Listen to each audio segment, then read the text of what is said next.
सिद्धेभ्यः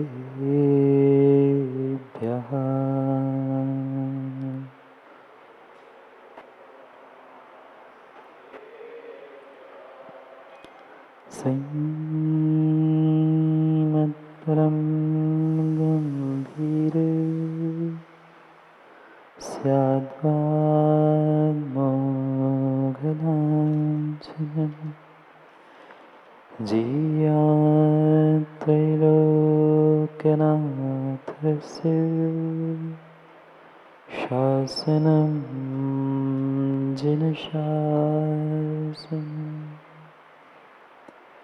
दृष्ट्वा जनान् लोकविकर्मबद्धान् व्यस्तान् तो ज्ञानविवेकमन्दान् नीतिं सुधाबिन्दुममुं ब्रवीमि लोकक्षणेनानन्दं लभन्ताम् नमो हरिहन्ताणं नमो सिद्धाणं नमो आयुरीयाणं नमो वज्रायाणं नमो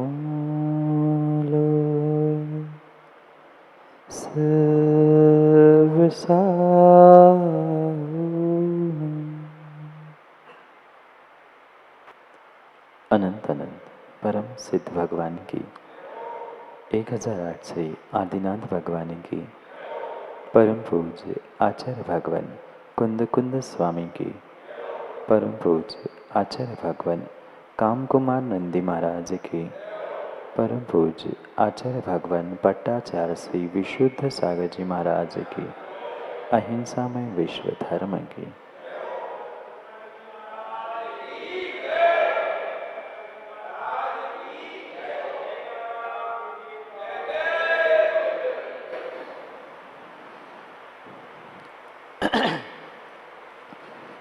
अंतिम निर्देश वर्धमान स्वामी के शासन में हम से विराजते हैं और उनकी यह पावन पीयूष देशना हम सभी के लिए परम उपकारी। अनादिकाल से हमारी इस आत्मा में जो जन्म जरा और मृत्यु रूपी रोग लगे, उन रोगों का उपशमन करने वाली कोई परम औषधि है तो वह एकमात्र यह जिनवाणी भव्यात्मा। ये चतुर्गति से भरा हुआ संसार, जहाँ मात्र नारकियों को ही दुख नहीं है,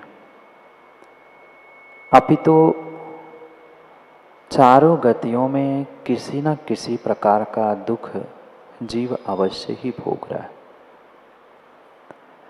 और जैसे आचार्यों ने कहा है कि संसार का दूसरा पर्यायवाची नाम ही दुख है, और दुख को ही आचार्यों ने संसार कहा है।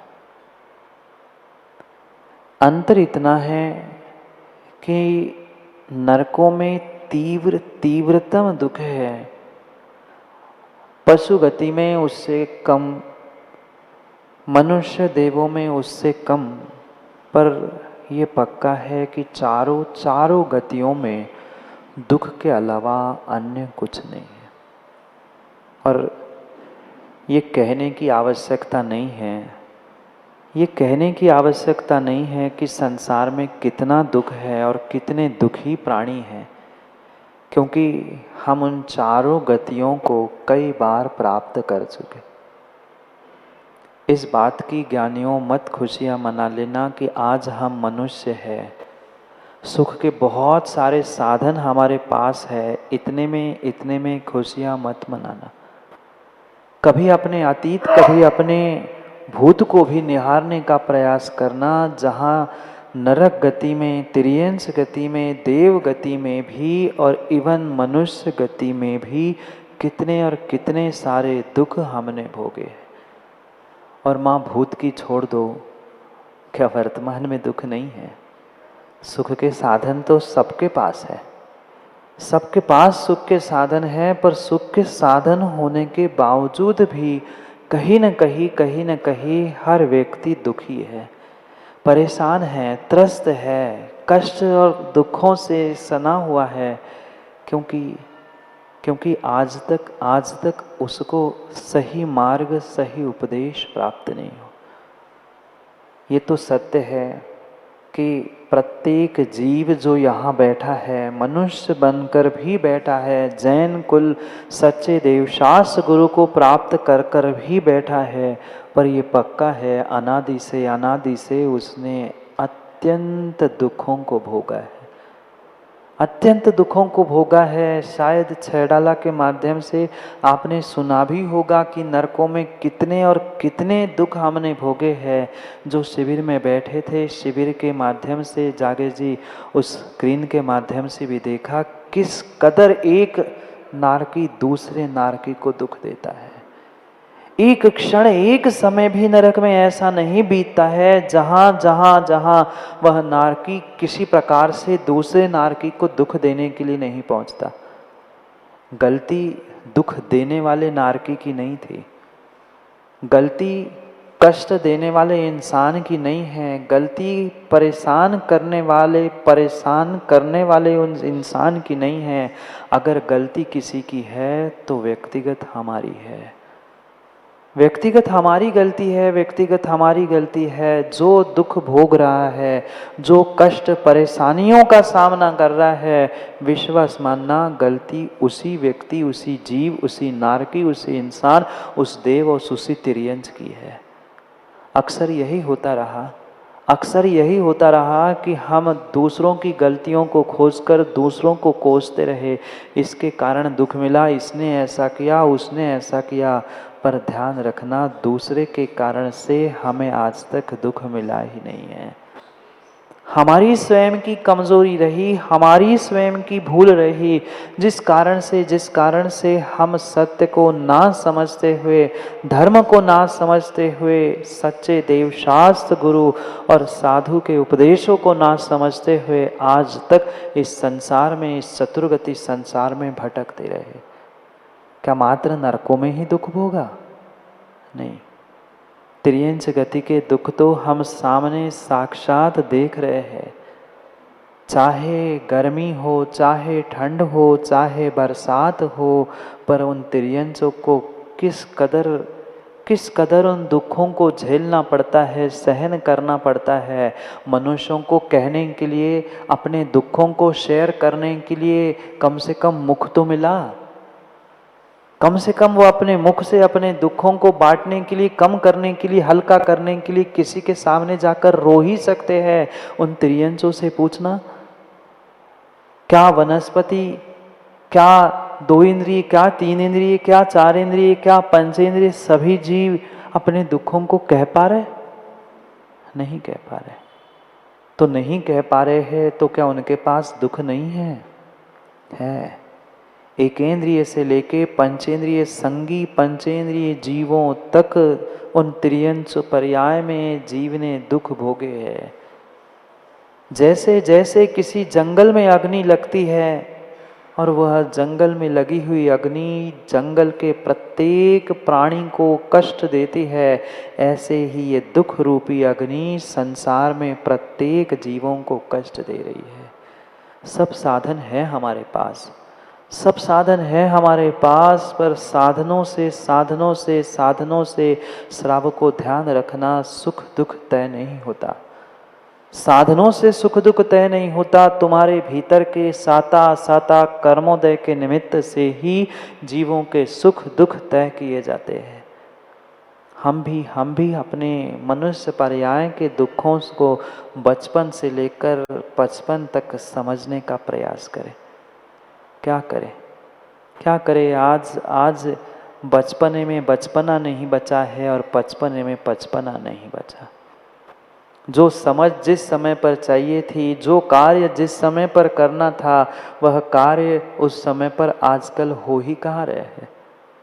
आज बच्चे भी है वैभव भाई, वे प्री मैच्योर्ड इस कदर हो जाते हैं कि 5-7 साल की उम्र में ही वह काम से ज़्यादा ज्ञान प्राप्त करते हुए उस विषय वासनाओं में बह जाते हैं।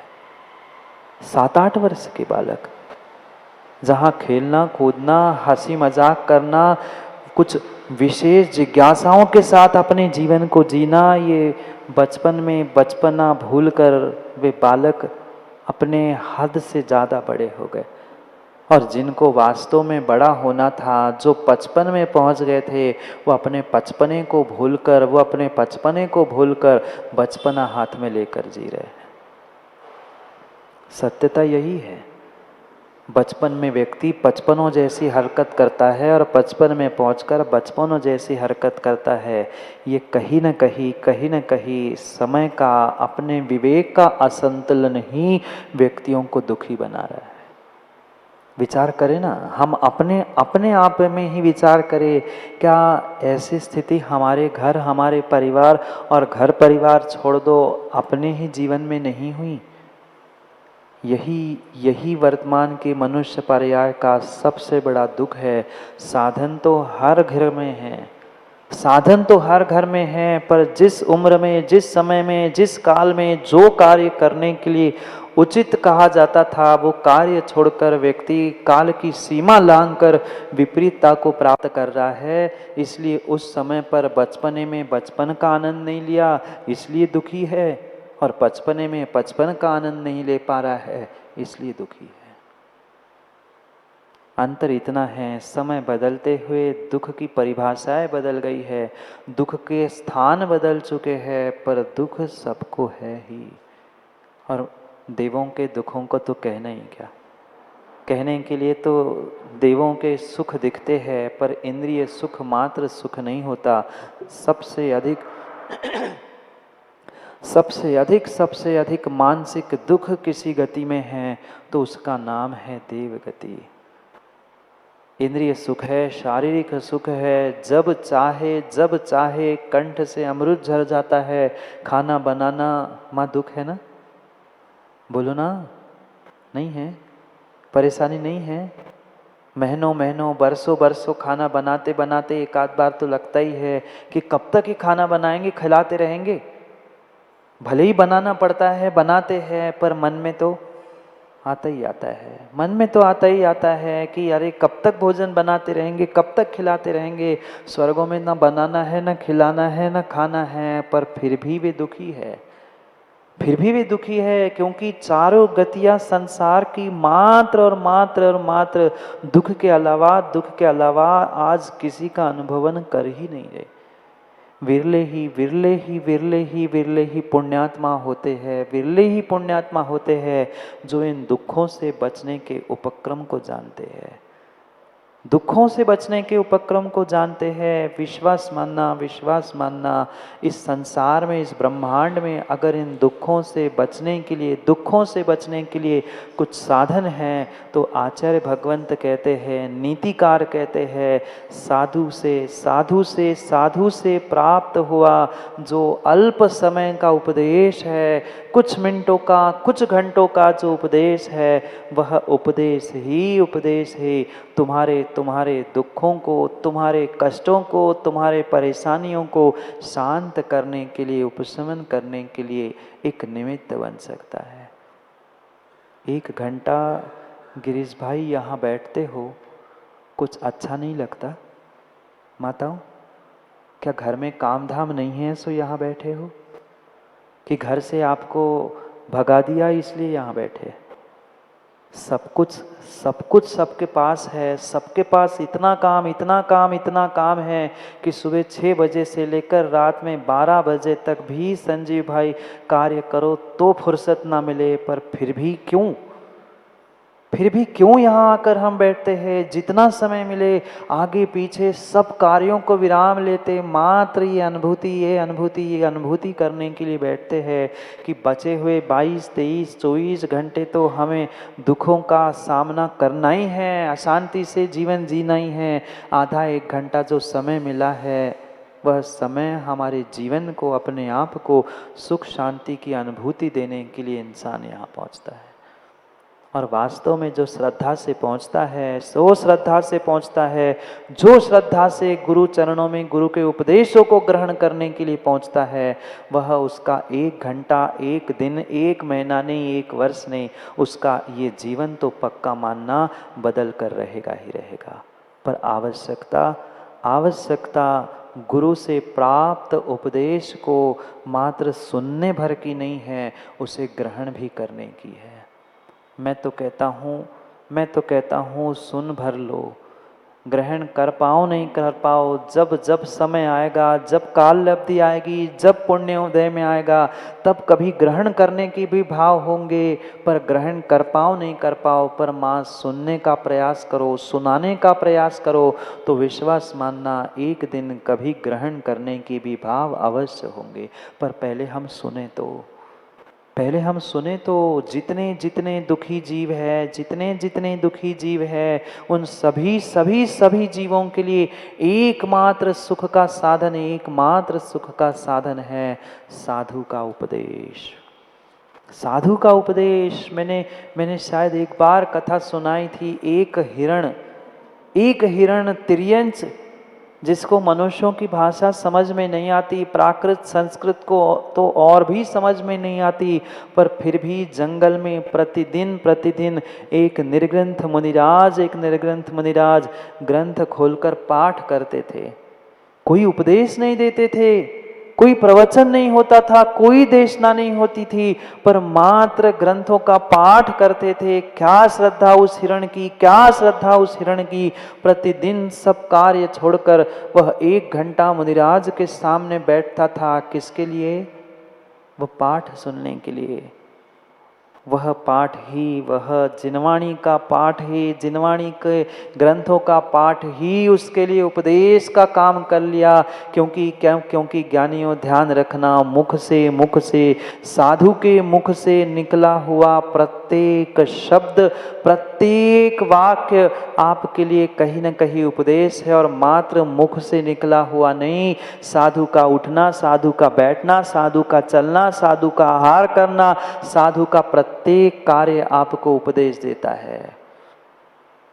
कानों के उपदेश तो कई जीवों ने सुन लिए। कानों के उपदेश सुनने वाले उस हिरण ने अगली पर्याय में मनुष्य बनकर, मुनिराज बनकर, उसी पर्याय में मोक्ष भी प्राप्त कर लिया। धन्य है हिरण, धन्य है वह हिरण की श्रद्धा कि मात्र साधु का वह उपदेश सुन के अगली पर्याय में बाली मुनिराज बन के मोक्ष प्राप्त कर लिया।